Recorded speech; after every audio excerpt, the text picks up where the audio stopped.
Assalamualaikum warahmatullahi wabarakatuh.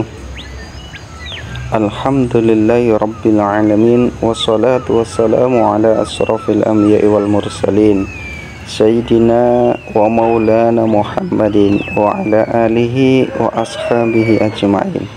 Subhanaka la ilma lana illa ma'alamtana innaka antal alimul hakim. Rabbi shrah li sadri wa yassir li amri wahlul 'uqdatam min lisani yafqahu qawli, amma ba'du.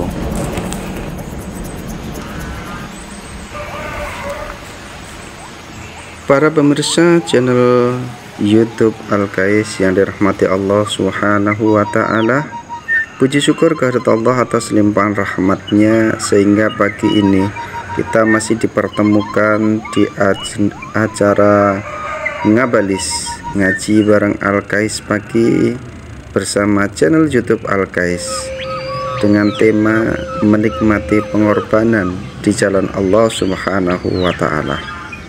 Para pemirsa channel Al-Qais dimanapun berada yang dirahmati Allah Subhanahu wa ta'ala, di antara yang dituntut dari seorang mukmin apalagi pengemban dakwah adalah pengorbanan di jalan Allah, yakni berkorban demi tegaknya agama Allah Subhanahu wa ta'ala atau li'ila li kalimatillah.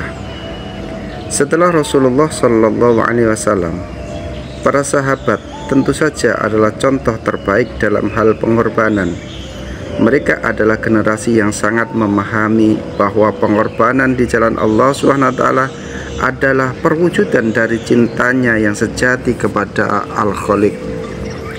Kita mungkin pernah mendengar bagaimana singa Allah Khalid bin Walid, panglima perang yang gagah berani, dengan penuh kebanggaan berkata, "Aku lebih menyukai malam yang sangat dingin dan bersalju di tengah-tengah pasukan yang akan menyerang musuh pada pagi hari daripada menikmati indahnya malam pengantin bersama wanita yang aku cintai atau aku dikabari dengan kelahiran anak laki-laki."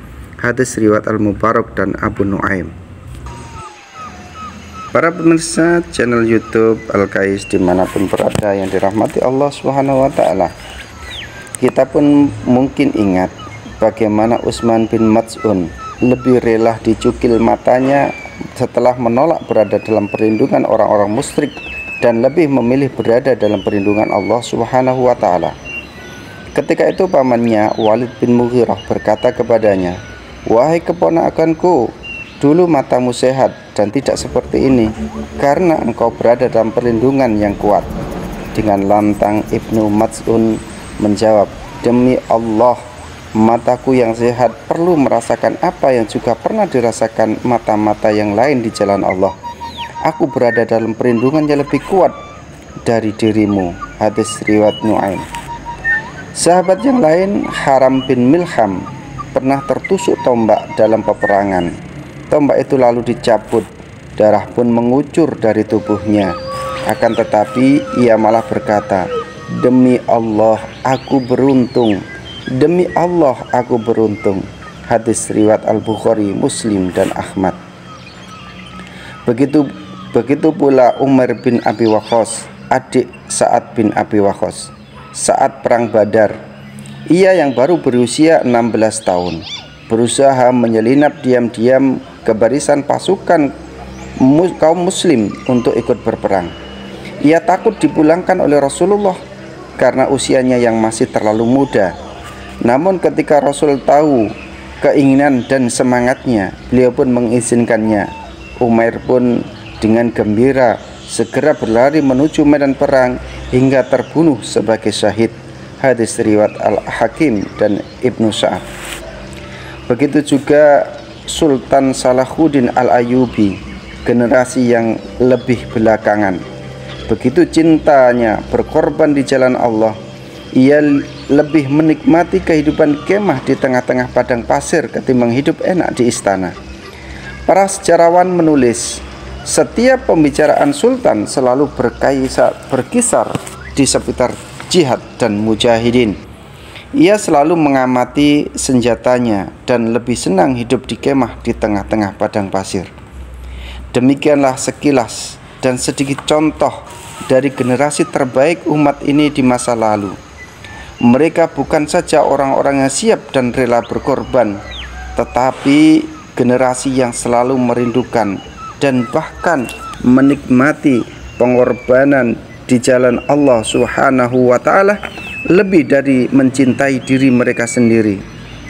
Ingat, semua contoh di atas adalah orang-orang yang rela mengorbankan sesuatu yang paling berharga dari diri mereka, yakni jiwa mereka, untuk dikorbankan di jalan Allah Subhanahu wa ta'ala.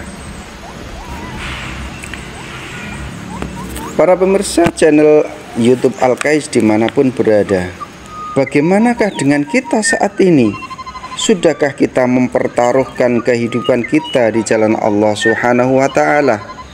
Jika sudah, berapa bagian harta kita yang telah kita infakkan di jalan Allah dibandingkan dengan yang kita keluarkan untuk anggaran BBM mobil kita setiap hari? Berapa banyak pula waktu, tenaga, dan pikir yang telah kita habiskan di jalan Allah dibanding dengan yang kita habiskan untuk memenuhi kebutuhan duniawi kita? Ingatlah, Islam senantiasa menunggu pengorbanan setiap muslim. Ingatlah pula, tegaknya Islam pada masa lalu dalam wujud daulah Islam di Madinah telah menguras begitu banyak keringat, air mata, bahkan darah kaum muslimin, menyita begitu banyak harta mereka dan mengorbankan begitu banyak jiwa mereka. Karena itu, tegaknya kembali Islam dalam wujud khilafah Islamiyah yang kita cita-citakan juga membutuhkan pengorbanan yang serupa dengan pengorbanan generasi muslim pada masa lalu. Dengan itulah mereka berhasil menegakkan daulah Islam di Madinah dan memperluas kekuasaannya di Jazirah Arab. Pengorbanan yang sama dilakukan oleh generasi muslim pada masa Khalifah Ar-Rasyidin dan para khalifah setelahnya, hingga kekuasaan Islam semakin meluas, menguasai hampir 2/3 wilayah dunia. Jelaslah, Islam membutuhkan pengorbanan kita.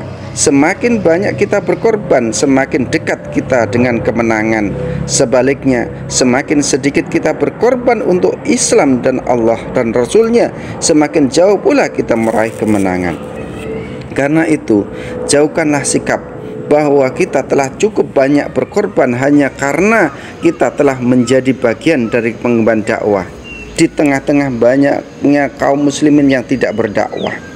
Janganlah pula kita berpikir bahwa aktivitas dakwah adalah aktivitas sampingan dan temporer yang bisa kita lakukan setelah kita memenuhi seluruh kebutuhan kita dan hanya pada saat-saat tertentu saja. Bukankah Rasulullah Shallallahu Alaihi Wasallam sendiri menghabiskan hampir seluruh hidupnya untuk berdakwah? Bukankah Rasulullah Shallallahu Alaihi Wasallam melibatkan diri dari lebih dari 70 kali peperangan selama hidupnya? Bukankah Ammar bin Yasir masih ikut perang di jalan Allah dalam usia yang ke-90 tahun, meskipun rambutnya telah beruban, tubuhnya telah melemah, dan tulang-tulangnya telah merapuh? Bukankah pula Abu Sufyan masih terus bersemangat memotivasi pasukan kaum muslimin dalam peperangan dalam usia 70 tahun? Karena itu, berharap tidak ada lagi pengemban dakwah yang malah tidak lagi aktif berdakwah setelah lulus kuliah, setelah menikah, setelah punya anak, atau setelah disibukkan oleh kerja mencari nafkah atau berbisnis. Kita pun berharap kita yang mengklaim sebagai pengemban dakwah dan berada di barisan dakwah paling depan sejatinya tidak merasa telah cukup berkorban hanya dengan menghadiri halaqoh, membayar infak atau berlangganan buletin saja, sementara di luar itu kita berdakwah atau berdakwah secara minimalis. Sebab mungkinkah dengan pengorbanan seperti itu, pengorbanan yang minimalis, kita akan meraih kemenangan? Mungkinkah dengan pengorbanan yang minimalis itu kita meraih kejayaan? Mungkinkah dengan pengorbanan yang minimalis itu Islam akan tegak kembali dengan membawa peradaban yang mulia? Oleh karena itu, tidak ada cara lain. Marilah kita bersemangat kembali untuk menikmati pengorbanan di jalan Allah Subhanahu wa ta'ala. Ya Allah, tumbuhkanlah dalam diri kami kesiapan dan kerelaan untuk selalu berkorban di jalan-Mu, serta anugerahilah kami kenikmatan di dalamnya. Amin. Demikian yang bisa kami sampaikan dalam kajian pagi pada pagi hari ini. Mudah-mudahan menjadi penyemangat kita untuk senantiasa berada di jalan Allah dan Rasul-Nya. Assalamualaikum warahmatullahi wabarakatuh.